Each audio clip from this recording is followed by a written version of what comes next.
아멘. 예, 우리 하나님께 박수로 영광 올려드립니다.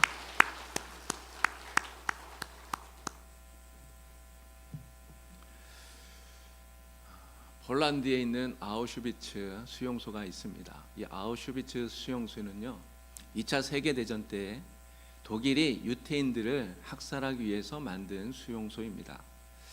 유태인들을 이곳 가스실에 집어넣고 그리고 학살하는 이런 만행을 저질렀죠.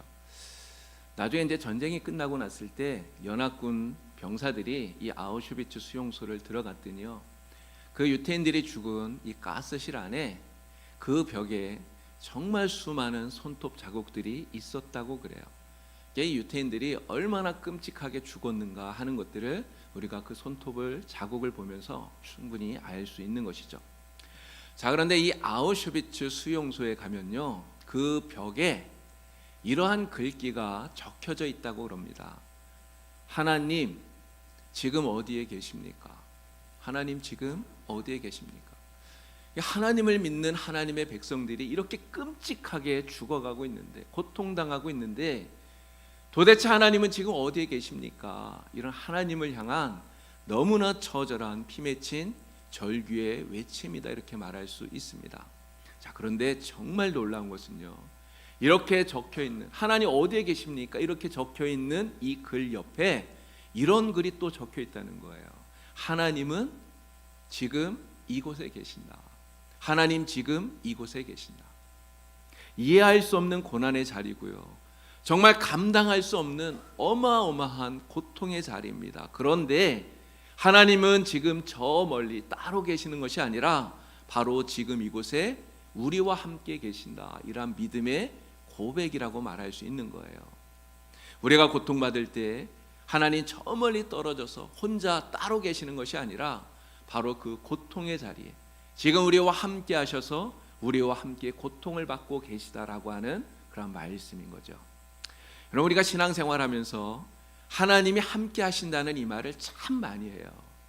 누군가가 어려움 당할 때, 고통 당할 때, 힘들어할 때, 아파할 때, 여러분, 우리가 위로하면서 말하잖아요. 하나님이 함께 하셔. 하나님이 함께 하시니까 힘을 내. 우리 말을 많이 합니다. 그런데 여러분, 이 하나님이 함께 하신다는 이 말, 임마누엘이라고 하는 이 말이 여러분 때로는 굉장히 공허하게 이렇게 들린 적은 없으신가요? 하나님이 우리와 함께 하신다는데, 하나님이 우리와 함께 하시면 무언가 우리의 삶에 다른 변화가 나타나고, 하나님이 우리와 함께 하시면 우리의 삶에 무언가 달라지는 게 있어야 되는데 아무것도 달라지는 게 없어요. 오히려 더 힘들기만 하고 고통스럽기만 하고. 여러분, 그래서 하나님이 함께 하신다는 이 말이 우리에게 너무너무나 공허한 말로 그렇게 들려지지는 않는가 하는 것입니다. 야곱은 아버지를 속이고 그리고 장자권을 가로챘죠. 여러분, 그 때문에 형에게 원한을 삽니다. 그래서 그 형을 피해서 집을 떠나야 했어요. 평생 처음 가보는 그 길을 걸어서 외삼촌 라반의 집을 갑니다. 근데 그렇게 가는 중에 베델에서 밤을 맞았죠. 근데 그 밤의 꿈속에 하나님을 보게 된 거예요. 하나님을 만난 거예요. 여러분, 잠에서 깨어난 야곱이 하나님께 기도합니다. 하나님, 저와 동행해 주세요. 하나님, 저와 함께 해 주세요.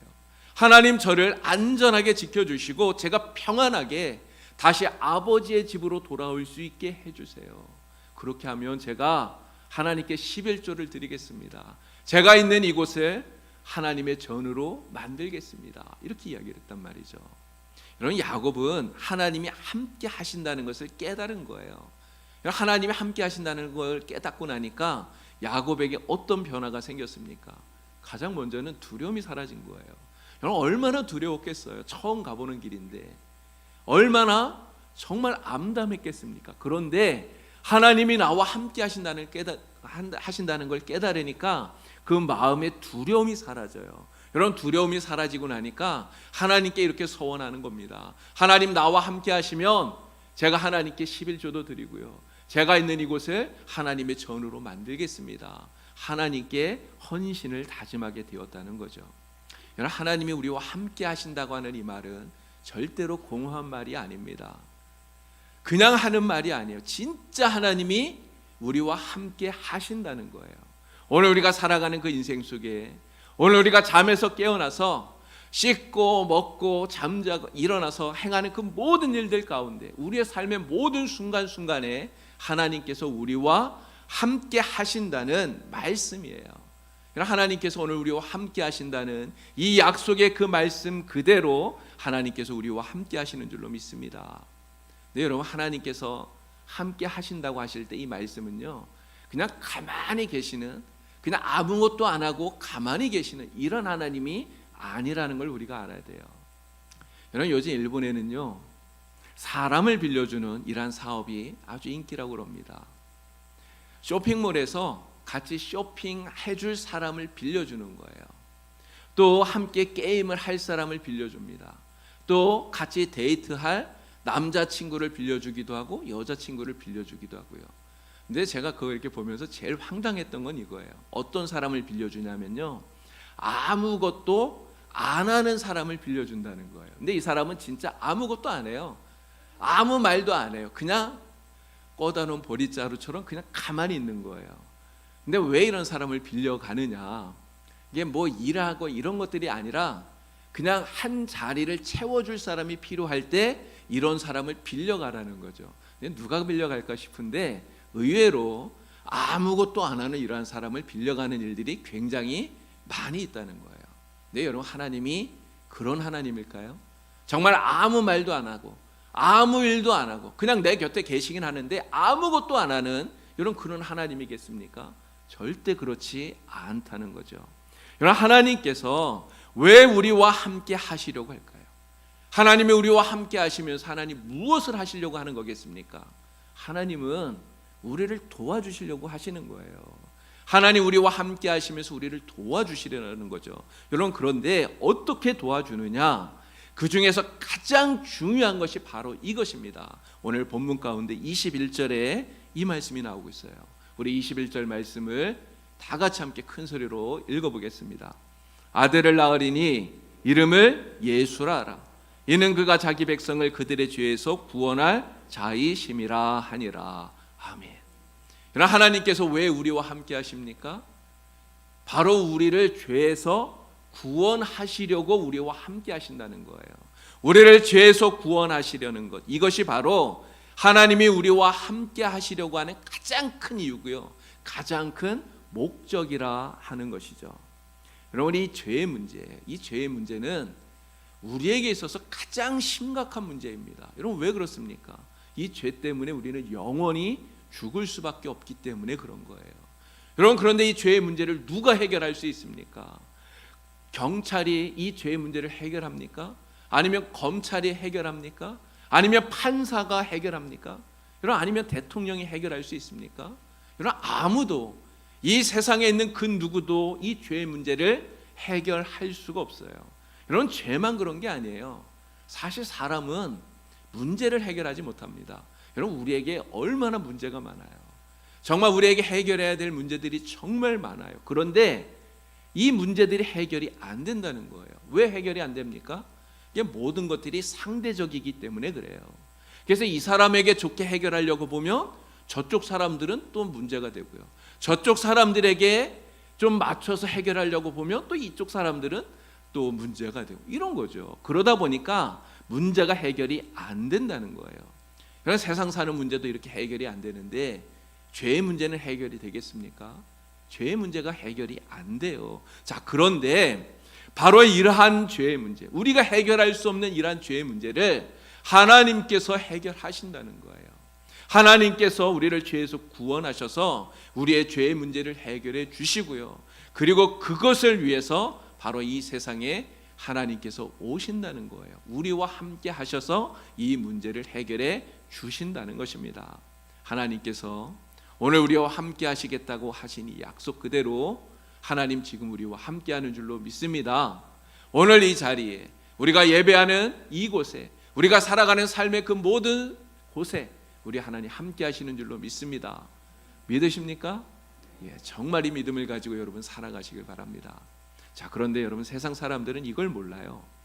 세상 사람들은 하나님이 함께 하신다는 것을 믿지 못한다는 거죠. 그래서 하나님이 함께 하신다는 증거가 어디 있느냐, 임마누엘의 증거가 어디 있느냐? 사람들은 물어요. 하나님이 함께 하신다는 증거가 어디에 있습니까?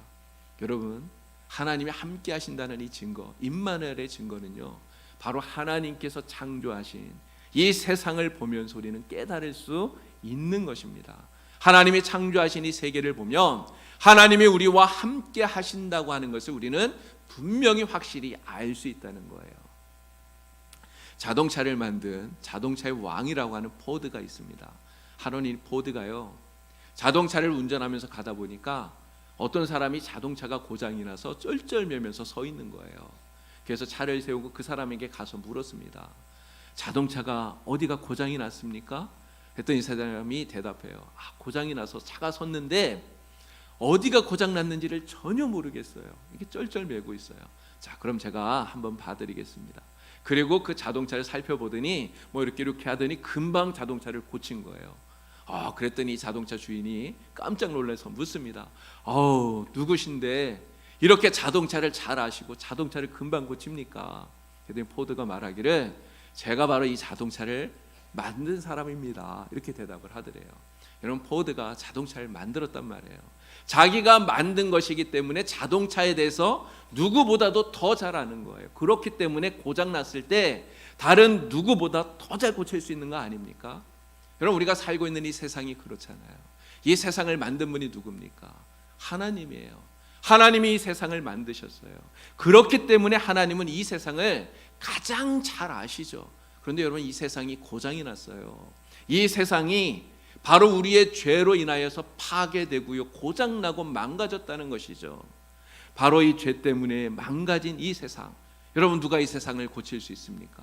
바로 하나님이 고칠 수 있는 것입니다. 하나님이 만드셨기 때문에 하나님이 가장 잘 아시고 하나님이 가장 잘 고칠 수 있는 거예요.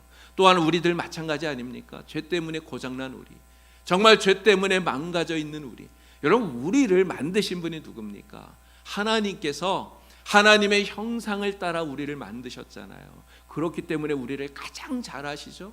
우리를 가장 잘 고칠 수 있는 분이 바로 하나님이라는 거예요. 그래서 오늘 우리에게 필요한 것은 하나님이 창조주라고 하는 것을 인정하는 겁니다. 하나님의 창조주이심을 인정하기만 하면요, 바로 그 하나님께서 우리와 함께 하셔서 파괴되고 고장난 이 세상, 죄 때문에 망가지고 고장난 우리들을 하나님이 고치신다고 하는 것을 우리는 확실하게 믿을 수 있게 된다고 하는 이야기예요. 자, 그런데 사람들은 또 이렇게 묻습니다. 아니, 하나님이 우리와 함께 하시려고 사람이 되었다는데 어떻게 하나님이 사람이 될 수 있습니까? 물어요. 하나님이 어떻게 사람이 될 수 있느냐? 여러분, 물론 하나님이 사람이 되셨다고 하는 거, 여러분, 이것을 우리가 과학으로 설명할 수 없어요. 우리 인간의 이성으로 이해할 수 있는 그 영역 밖의 일입니다. 그래서 말씀이 육신을 입고 사람이 되었다고 하는 이 말씀을 우리는 신앙으로 받아들이는 거예요. 자, 그런데 중요한 건 이겁니다. 하나님께서 우리와 함께 하셔서 사람이 되어주셨다는 거예요. 여러분, 이것은요, 하나님께서 우리가 하나님을 알아볼 수 있도록, 우리가 하나님을 이해할 수 있도록, 우리가 하나님을 받아들일 수 있도록 하나님이 우리에게 눈높이를 맞추어 주셨다는 거예요. 여러분, 참새가 봉황의 뜻을 알겠느냐는 말이 있죠. 참새가 봉황의 뜻을 모른대요. 여러분, 참새도 봉황의 뜻을 모르는데, 여러분, 죄인인 우리가 하늘에 계신 하나님을 알 수 있을까요? 참새도 봉황의 뜻을 모르는데 하나님을 알 수 없습니다. 죄인인 우리는 하늘에 계신 그 하나님의 뜻을 알 수도 없고 이해할 수도 없어요. 그렇기 때문에 하나님이 내려오신 거예요. 그렇기 때문에 하나님이 이 땅에 사람의 몸을 입으시고 이 세상에 오셔서 우리에게 눈높이를 맞춰 주셨다는 거예요. 그것이 바로 하나님이 사람이 되신 성육신이라고 하는 것입니다. 루즈벨트 대통령이요, 연설하기 전에 항상 자기 집에서 일하고 있는 가정부에게 먼저 그 연설문을 가지고 연설을 했대요. 근데 이렇게 연설하다 보면 이 가정부가 이해가 안 될 때가 있을 거 아닙니까? 그러면 고개를 저으면서 이해가 안 돼요, 이렇게 얘기를 해요. 그러면 이 대통령이 이해가 안 돼? 그러면 내가 좀 더 쉬운 말로 해야지. 이렇게 말을 바꿔서 다시 했다는 거예요. 이렇게 해서 연설을 했다는 거죠. 바로 사람들에게 눈높이를 맞추어 주었다는 거예요. 우리 하나님이 그렇게 하셨다는 이야기입니다. 우리 하나님께서 사람의 몸을 입고 세상에 오신 것 우리에게 눈높이를 맞춰 주셨다는 거예요. 그런데 어떤 사람에게 맞춰 주셨느냐? 잘난 사람에게 맞춰 주셨을까요? 아니에요. 높은 사람에게 맞춰 주셨습니까? 아니에요. 예, 우리 하나님께서는 잘난 사람에게, 똑똑한 사람에게 맞추시는 것이 아니라 미련한 사람, 연약한 사람, 병든 사람, 죄인에게 맞춰 주셨다는 거예요. 예수님 말씀하셨죠? 건강한 자에게는 의사가 쓸데없다. 병든 자에게라야 쓸데있다. 우리 주님 말씀하신 것처럼 병든 우리에게, 정말 죄로 인하여서 망가지고 고장난 우리에게 우리 하나님께서 사람이 되어서 우리가 알고 이해하고 받아들일 수 있도록 우리에게 눈높이를 맞춰주신 거예요. 그렇게 하시려고 우리 주님께서 이 세상에 오셨다고 하는 말씀입니다. 여러분, 우리가 누굽니까? 바로 그러한 하나님의 은혜를 받은 사람이에요. 하나님께서 우리와 함께 하시는 임마누엘의 축복을 받은 사람이 바로 저와 여러분인 줄로 믿습니다. 오늘 우리가 바로 그 은혜를 누리며 살아가요. 그래서 우리가 죄인이었는데 의인이 되었고요, 우리가 진노의 자녀였는데 축복의 자녀가 된 것입니다. 믿으십니까? 정말 이러한 은혜를 여러분 누리면서 살아가시길 바랍니다. 이제 중요한 것은 이것입니다. 이처럼 우리가 축복을 받았어요. 임마누엘의 축복을 받고 우리가 살아갑니다. 그런데 이 임마누엘의 축복을 우리가 받은 것에서 끝나는 것이 아니라 우리의 삶 속에서 바로 이러한 임마누엘의 축복, 하나님이 함께 하신다는 것을 나타내고 보여주고 증거할 수 있는 삶을 살아야 된다라고 하는 거예요. 하나님께서 함께 하시기 때문에 나타나는 삶의 변화들이 분명히 우리의 삶에 나타나고 보여져야 된다고 하는 것입니다. 여러분, 하나님이 함께하는 사람, 임마누엘의 축복을 받은 사람은 세상을 어떻게 살아갈까요? 하나님께서 우리를 긍휼히 여기시고 불쌍히 여기신 것처럼 임마누엘의 축복을 받은 사람은 이러한 긍휼을 베풀면서 살아가게 됩니다. 오늘 말씀 가운데 나오는 요셉이 바로 그러한 삶을 우리에게 보여주고 있어요. 19절 말씀을 보면 요셉을 가리켜서 의로운 사람이다 이렇게 얘기를 해요. 의로운 사람, 바로 하나님이 함께 하시는 사람이라는 말이에요. 자, 그런데 이 요셉이 마리아와 약혼을 했는데 여러분 무슨 일이 벌어졌습니까? 아직 결혼하기 전인데 마리아가 임신을 한 거예요. 아기를 가졌어요. 요셉의 아기가 아니라 다른 사람의 아이를 가졌다는 거죠. 여러분, 이게 보통 일이 아니지 않습니까? 여러분, 이런 일이 생기면 대부분 사람들은 어떻게 할까요? 그냥 결혼할까요? 눈 감고? 그런 사람은 없을 거예요. 거의 대부분 다 파혼을 할 겁니다. 근데 그냥 파혼만 하겠습니까? 근데 생각해 보니까 그냥 파혼만 할 것 같지는 않아요. 어쩌면 동네방네 소문을 다 낼 것 같아요. 왜 그렇습니까? 내 잘못 아닌데, 내가 아무것도 잘못한 게 없는데 저 여자가 행실이 나빠서 잘못해서 그래서 나 몰래 임신했다, 그래서 파혼하는 거다, 이렇게 동네방네 떠들고 알릴 것 같아요. 그런데 여러분, 요셉은 어떻게 합니까? 요셉 어떻게 합니까? 요셉도 파혼하려고 생각을 했어요. 파혼하려고. 왜 그렇습니까? 요셉 역시 우리와 똑같은 사람이기 때문에 그래요. 결혼하기 전에 남의 아이를 가진 여자 용서해주고 받아들일 만큼 마음이 그렇게 넓지를 못하기 때문에 그래요. 정말 어쩔 수 없는 것이죠. 그런데 성경을 보니까 뭐라고 말합니까? 이렇게 얘기해요. 19절 말씀입니다. 자, 우리 19절 말씀 다 같이 읽어보겠습니다. 그의 남편 요셉은 의로운 사람이라 그를 드러내지 아니하고 가만히 끊고자 하여. 아멘.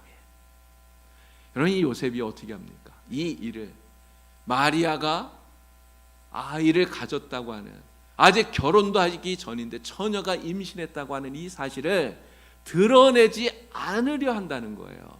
그리고 가만히 끊으려고 하고 있다고 하는 거예요. 여러분, 요셉이 왜 그렇게 합니까? 바로 마리아에게 긍휼을 베풀고 있는 거예요.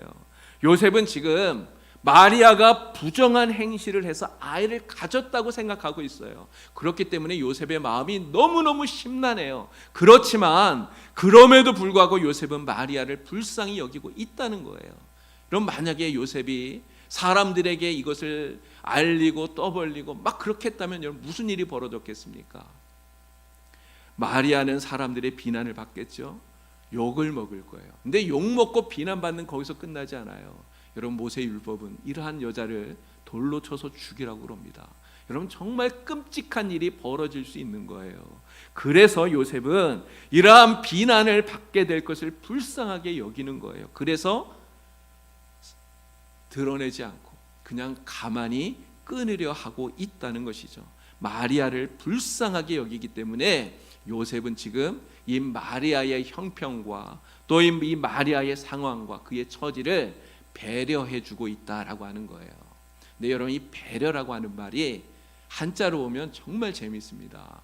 아내 배자에 생각할 여를 써요. 아내 배자에 생각할 여입니다. 아내를 생각하고 또 아내를 걱정하고 아내를 염려하는 이게 배려라고 하는 거예요.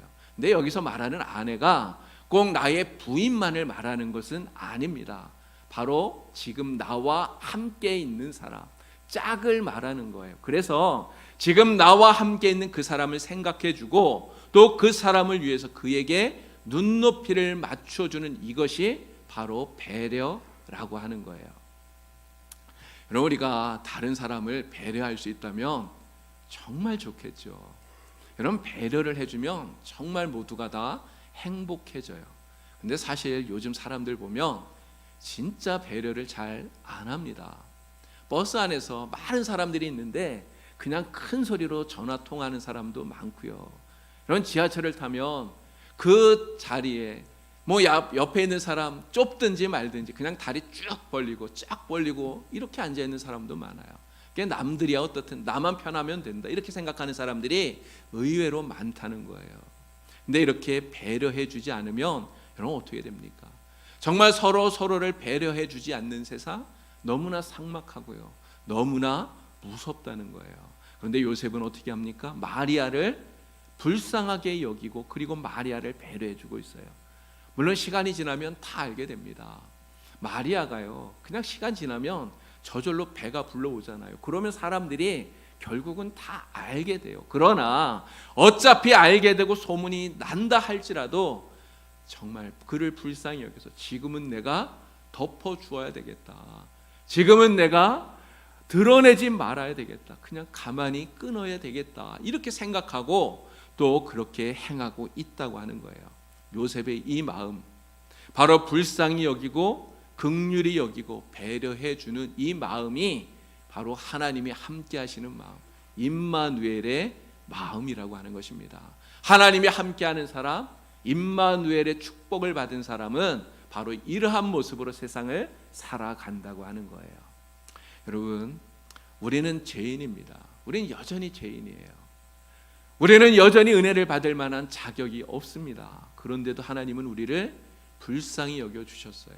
하나님이 우리를 긍휼히 여겨주셨어요. 그래서 하나님께서 이 세상에 사람의 몸을 입으시고 이 세상에 내려오셔서 우리에게 눈높이를 맞춰 주셨어요. 우리를 불쌍히 여기시고 우리를 긍휼히 여기시고 우리를 배려해 주셨다고 하는 것입니다. 오늘 우리는 하나님의 이러한 임마누엘의 축복을 받은 사람들이에요. 하나님의 임마누엘의 축복을 받은 우리들, 바로 하나님과 같은 이러한 마음을 갖고 살아가는 저와 여러분들이 되기를 우리 주님의 이름으로 간절히 축원합니다. 하나님께서 우리를 불쌍히 여기시고 우리를 배려해 주신 것처럼 우리도 우리가 살아가는 삶 속에서 만나는 우리의 이웃들 정말 불쌍히 여기고 긍휼히 여기고 배려해 줄 수 있는 저와 여러분들이 다 될 수 있기를 바랍니다. 이것이 바로 우리와 함께 하시는 하나님 임마누엘의 축복을 받은 우리들이 살아가야 할 삶의 모습인 줄로 믿습니다. 또한 우리가 이렇게 살아갈 때 하나님께서 우리를 의롭게 여겨주시고 하나님께서 정말 기뻐하실 줄로 믿습니다. 우리 주님께서 오심을 기다리는 이 대림절에 정말 주님처럼 긍휼히 여기고 서로를 배려해 줌으로써 우리 주님의 사랑을 전할 수 있는 정말 하나님의 기쁨 되어 살아가는 우리 모두가 되기를 우리 주님의 이름으로 간절히 축원합니다. 하나님 아버지, 하나님께서 우리를 긍휼히 여겨 주시고 하나님께서 우리를 불쌍히 여겨 주셔서 하늘의 그 모든 것들을 내려놓고 이 세상에 오셔서 사람이 되셨습니다. 정말 우리에게 눈높이를 맞춰 주시려고 우리를 배려해 주셨습니다. 죄인인 우리를 이렇게 배려해 주신 하나님의 그 은혜와 사랑을 기억하며 오늘 임마누엘의 축복을 받은 우리들이 하나님의 이 마음을 갖고 살아갈 수 있도록 주여 도와주시옵소서. 오늘 우리도 우리의 이웃을 불쌍히 여기고 배려하며 살아갈 수 있도록 하나님 인도하여 주시옵소서. 그래서 주님의 은혜가 풍성하게 넘쳐나는 복 있는 삶을 살아가는 우리 봉산교회 모든 성도가 되도록 주여 인도하여 주시옵소서. 예수님의 이름으로 기도하옵나이다. 아멘.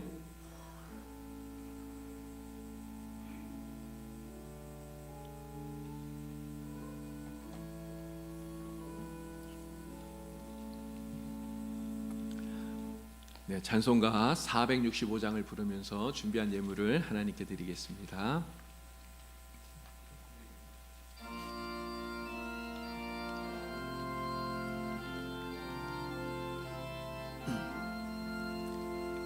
주 믿는 나 위해 진실하고 날 보는 자 위해서 정결코 담대하여 이 세상 환난 중에 나 영감에 늘 승리하리라. 나 영감에 늘 승리하리라.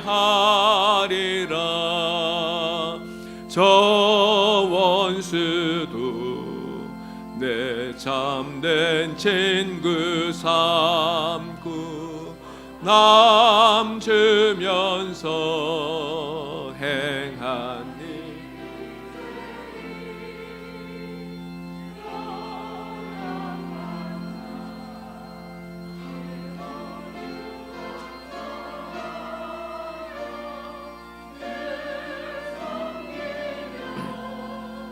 기쁘게 살리라. 늘 섬기며 기쁘게 살리라. 늘 바빠도 나 힘써 기도하며 주와 함께 교제하리라. 주 가신 길 그 발자취를 따라 믿음으로 늘 살게 하소서. 믿음으로 늘 살게 하소서. 우리 2절만 한 번 더 부르겠습니다. 저 원수도 내 참된 친구 삼고 남 주면서 행한 일들이 연약한 나 늘 온유 겸손하여 늘 섬기며 기쁘게 살리라. 늘 섬기며 기쁘게 살리라.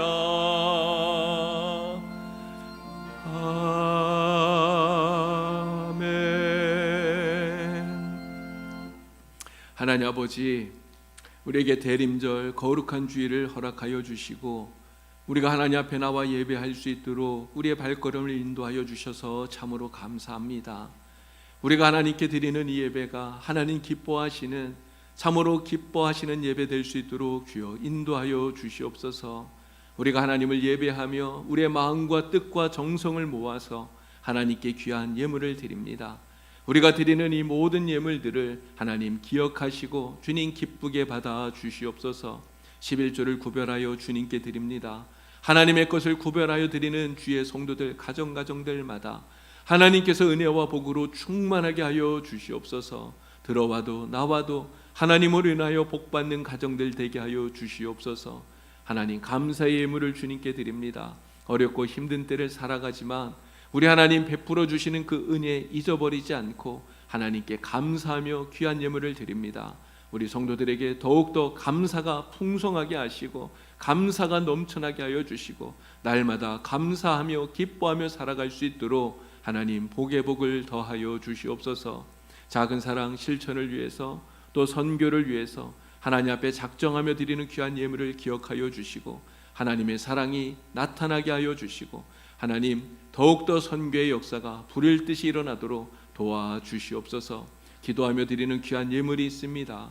하나님 우리 성도들의 간절한 기도와 소원을 기억하여 주시옵소서. 하나님 앞에 드리는 모든 간구가 하나님의 뜻 안에서 아름답게 이루어지게 하여 주시옵소서. 예수님의 이름으로 봉헌 기도드리옵나이다. 아멘.